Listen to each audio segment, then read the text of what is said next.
Bienvenidos a Cine Aparte, gracias por darle otra vez clic al enlace. Seguimos en cuarentena, seguimos buscando formas de adaptarnos a una realidad que por supuesto no va a terminar el día que termine el periodo de confinamiento señalado por las autoridades sanitarias. Es una nueva realidad que llegó para quedarse y que implica entender nuevas formas de convivir, adoptar nuevas costumbres y utilizar nuevos canales y nuevas plataformas de comunicación que por lo menos a mediano plazo van a sustituir experiencias comunitarias como la de ir a una sala de cine. Y bueno, como parte de este esfuerzo de darle continuidad a las cosas que nos gustan y a las personas que somos, solo de una forma distinta, este año el Festival de Documentales Ambulante se va a llevar a cabo en línea. Esto sucederá del 29 de abril al 28 de mayo y va a consistir en que todos los días se va a estrenar un documental que se va a poder ver de forma gratuita en línea durante 24 horas. Al final de cada día habrá pláticas con los realizadores en las que pueden participar todos los que se conecten. Por lo que ya he comentado aquí sobre cómo se manejan los derechos de distribución en las películas, los documentales solo podrán verse desde territorio mexicano, pero las pláticas con los cineastas pueden verse desde cualquier lugar, y digo esto pensando en quienes ven cine aparte fuera de México. Toda la información relativa a programación, horarios y a cómo conectarse la pueden encontrar en el sitio de Ambulante, que es www.ambulante.org.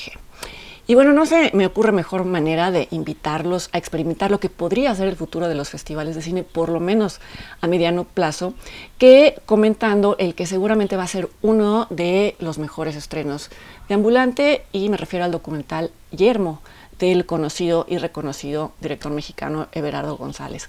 Quien conozca la filmografía de este director sabrá que él está muy anclado en la realidad latinoamericana, diría que en la mexicana, pero su documental El cielo abierto, por ejemplo, habla de la guerra civil en El Salvador. Pero bueno, en todo caso, este director ha hecho visibles las estructuras sociales, económicas y políticas que mantienen atrapados a los miembros de la sociedad, generalmente a los que tienen menos recursos, pero la forma en que ha hecho visibles estas estructuras siempre ha sido a través de personajes, a personajes que no pueden escapar de una cierta realidad. En algunos casos este encierro es literal, pero a veces las jaulas o los límites que los contienen no son físicos. Además, ha mostrado estas formas de encierro desde distintos tonos. Ahí está la picaresca de un documental como Los ladrones viejos, o la poesía visual de un documental como Cuates de Australia, que hablaba de una comunidad, de los habitantes de una comunidad, de un ejido que no podían o no querían abandonar sus tierras, no porque alguien se los impidiera, sino por razones mucho más arraigadas. No voy a comentar cada una de sus películas porque lo he hecho de la mayoría. Les voy a dejar aquí abajo los enlaces a las cápsulas y a los textos en los que he comentado la filmografía de Everardo González, pero sí quería establecer que hasta este momento su universo cinematográfico nos ha parecido cercano simplemente por las coordenadas geográficas, porque evidentemente no hemos vivido realidades tan duras y tan intensas como la de sus personajes. Y también nos ha parecido cercano porque al final todos estos documentales han denunciado injusticias sistémicas que afectan a todo el país. Creo que el ejemplo más claro de esto se puede ver en su documental La libertad del diablo, que es el documental anterior a Yermo y que es uno de los documentales más oscuros del cine mexicano reciente, incluso del cine latinoamericano. Quería traer a la mesa todo esto, los temas de sus documentales y la oscuridad de su documental más reciente, para finalmente hablar de Yermo y anticipar que es un documental en el que parecería que Everardo González da la espalda, o por lo menos se aleja, a toda su filmografía previa. ¿Por qué? Porque en este documental Everardo González visita 9 o 10 desiertos alrededor del mundo y se acerca a personas que viven en medio de estos desiertos, prácticamente aisladas de lo que nosotros llamamos civilización, o por lo menos del ajetreo de lo que llamamos civilización. Y digo que parecería que Everardo González da la espalda o se aleja de sus temas previos, porque esto es aparente. En realidad su búsqueda como documentalista es la misma. Hay, por supuesto, un cambio drástico en las coordenadas geográficas y esto ocasiona que los paisajes desérticos e imponentes sean personajes mismos en las historias.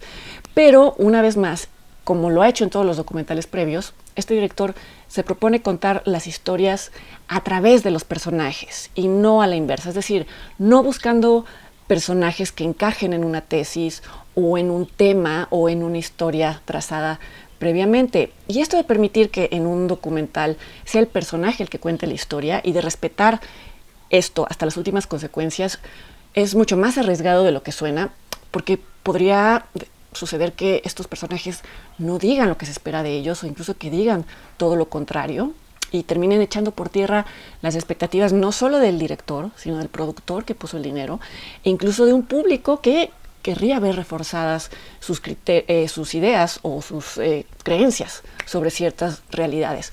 Y justo eso es lo que no hace Guillermo, no cumple con estas expectativas y esto es lo que la hace única. Este es un documental que en su 1:15 de duración echa por tierra todas las convenciones de los documentales etnográficos tradicionales que buscan mostrar lo representativo o lo tradicional o lo exótico, entre comillas, de ciertos grupos humanos. En este afán de mostrar lo otro o lo ajeno, estos documentales muchas veces muestran una realidad creada, curada y editada para esos fines. En este documental no sucede eso. La única constante es que en los distintos segmentos de llegada a cada desierto, la secuencia de llegada, por así llamarla, es la misma en su trazo. En todos ellos, la cámara está colocada dentro de un vehículo en el que viajan Everardo González y su equipo. Nosotros no los vemos a ellos, sino que vemos el camino que está de frente. Es decir, se nos coloca a nosotros como espectadores dentro de este vehículo y en el lugar de quien llega a un lugar sin conocer absolutamente nada, ni siquiera se especifica a qué lugar del mundo se está llegando en cada segmento. ¿Por qué? Porque eso, hacerlo ya nos colocaría a nosotros en un cierto lugar de ventaja o de poder. Justo muchos documentales etnográficos acaban teniendo una mirada condescendiente porque hacen muy evidente el desequilibrio de información entre grupos humanos. Es decir, yo sí los conozco a ellos, yo cineasta y yo espectador, pero ellos no saben nada de mí. Una vez que el equipo de Everardo llega a cada lugar, las conversaciones con estos habitantes de estos lugares no surgen de una batería de preguntas en donde se indague de sus hábitos o de sus tradiciones, sino que surgen de situaciones que ocurren en el momento. Y muchas veces se deja correr la cámara y esto da lugar a las mejores secuencias. Por ejemplo, aquellas en las que surgen conversaciones espontáneas entre los personajes, quienes, sabiendo que por lo menos en ese momento están protegidos por la barrera del idioma, no censuran nada de lo que dicen. Nosotros como espectadores vemos los subtítulos, sabemos de qué estamos hablando y esto resulta un balde de agua fría, y no lo digo en un mal sentido, no como algo desagradable, sino como una sensación de sorpresa, como un balde de agua fría que nos despierta. Y es que resulta que en la mayoría de estas conversaciones los personajes hablan de los visitantes, ya sea de esos visitantes en concreto o de otros documentalistas que han ido antes y los han filmado. Y en esas conversaciones nos hacen ver que tienen una conciencia absoluta de lo que se espera de ellos. A veces se burlan de las intenciones de estos visitantes, a veces las desaprueban y otras veces simplemente se ponen de acuerdo para representar este papel que se espera de ellos. Y una vez más, el efecto que tiene escuchar esto es como estar frente a un espejo que se voltea. De pronto somos nosotros quienes somos vistos, nos descubrimos como los predecibles y como los ingenuos al suponer que tan solo por su situación geográfica estas personas no tendrían una perspectiva del mundo tan amplia como nosotros, que vivimos en lugares desarrollados, entre comillas. Es decir, que el blanco del chiste somos nosotros, pero no es un chiste.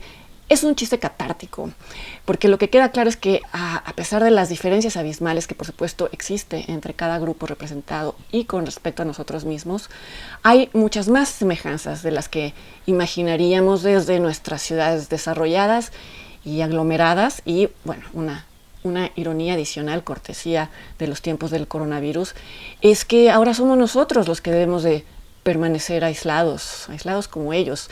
Ahora son nuestras ciudades las que acaban pareciendo desiertos.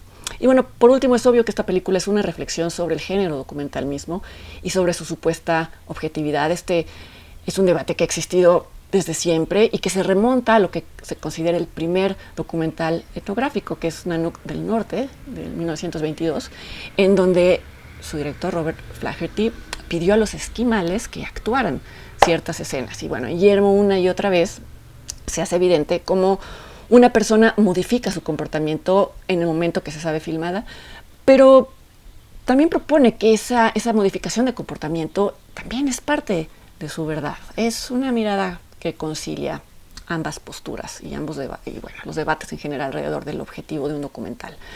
Guillermo se va a exhibir, como ya dije, en Ambulante, en los primeros días de Ambulante. Su tiempo de visionado va de las 0 horas a las 23:59 horas del sábado 2 de mayo, es decir, todo el día sábado. Hay mucho que preguntarle a este director sobre cómo se dieron las situaciones que se muestran en el documental, y por el momento parece que voy a ser yo quien tenga el gusto de conversar con él. Digo que por el momento, porque ya vivimos en un mundo que cambia todos los días, pero ojalá sí suceda así. Esta conversación va a ocurrir el sábado 2 de mayo a las 9 de la noche en el sitio de Ambulante, y ustedes podrían participar si se conectan con preguntas. Ojalá nos acompañen en la conversación, ojalá vean Guillermo en Ambulante, y en todo caso ojalá me acompañen a mí la siguiente semana en otra entrega de Cine Aparte.